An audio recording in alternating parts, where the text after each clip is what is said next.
Halfway through her long and humbling summer, Hillary Clinton ran into an old friend who wanted to know how she was bearing up under the pressure of near-daily revelations about the use of her private email server during her time in the State Department.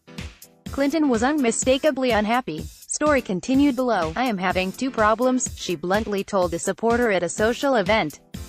"On the one hand, I feel like I'm rolling out a lot of substantive programs on issues that people care about. We're getting one day's news coverage. But there's nothing larger knitting it together. We're not breaking through.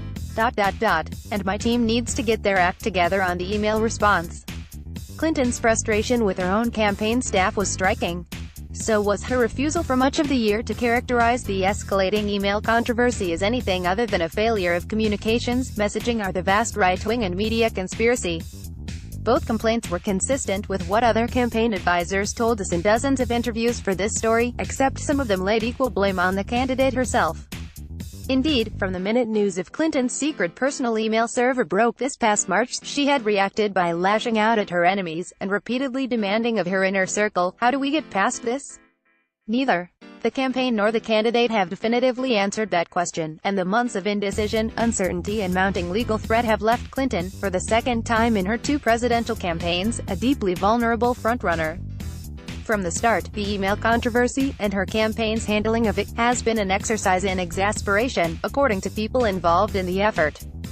The wiry and wily John Podesta, Clinton's campaign chairman, thought right away that she needed to dump everything out in public as quickly as possible to avoid the deadly drip. "We need to throw the facts to the dogs, and let him chew on it," Podesta told the candidate. But Clinton's answer, and that of her lawyer David Kendall and her former State Department Chief of Staff Cheryl Mills, was a no when Podesta and other advisors asked for some details. Foggy Bottom needed to review the emails, they were told, and besides, half of them, the ones deemed personal, had already been deleted. At least Clinton was talking regularly with Podesta. In the concentric circles of Clinton world, many of the political team she had put in place to run her campaign were still considered outsiders, hired hands more loyal to President Barack Obama or to her husband, former President Bill Clinton, than to the candidate herself, and as soon as the New York Times dropped its bombshell server story, they saw themselves as stymied by a legal team parsimonious with disclosure and a candidate reluctant to express remorse. Their daily conference calls, which could include as many as 15 staffers and lawyers on the line, often descended to little more than collective venting.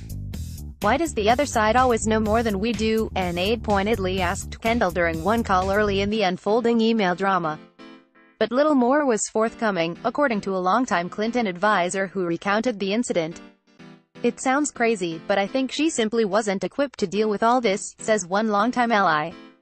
The campaign was becoming just the kind of defensive race none of them, least of all the candidate, expected to be running, and for months and months the emails distracted and diverted a Clinton team that seemed powerless to move beyond the unfolding scandal. While her team bought Clinton's basic argument that she had done nothing illegal or even fundamentally wrong, it rekindled long-standing concerns about her judgment.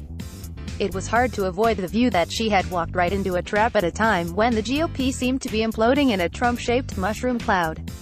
"It sounds crazy, but I think she simply wasn't equipped to deal with all this," says one longtime ally who has been in regular contact with Clinton. "She's never been a great candidate, okay? She needed time and campaigns don't give you time. She was blindsided, and I think only now, after all this crap, is she finally in the right headspace." Nearly every one of 50 advisors, donors, Democratic operatives and friends we interviewed for this story thought Clinton was a mediocre candidate who would make a good president, if given the chance. They painted a portrait of a politician who talked about learning from past mistakes while methodically repeating them, a far cry from the formidable shatterer of glass ceilings who had put such a scare into Obama late in the 2008 primaries. One longtime Clinton family advisor called the emails a cancer on her campaign. Another told us, she's her own worst enemy.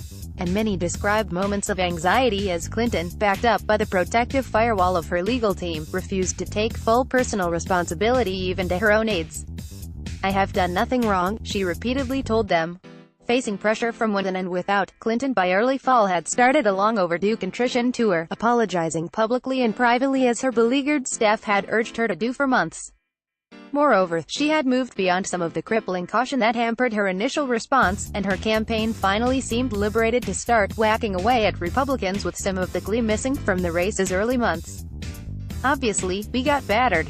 Podesta told us. But we're stabilizing. But is she? Clinton's unfavorable rating has spiked 10 to 15 points in the past year. The percentage of voters who say they trust her has plummeted to 35% in a pre-debate CBS poll, and Bernie Sanders, a career socialist who has publicly refused to endorse capitalism, is beating her in New Hampshire. Not to mention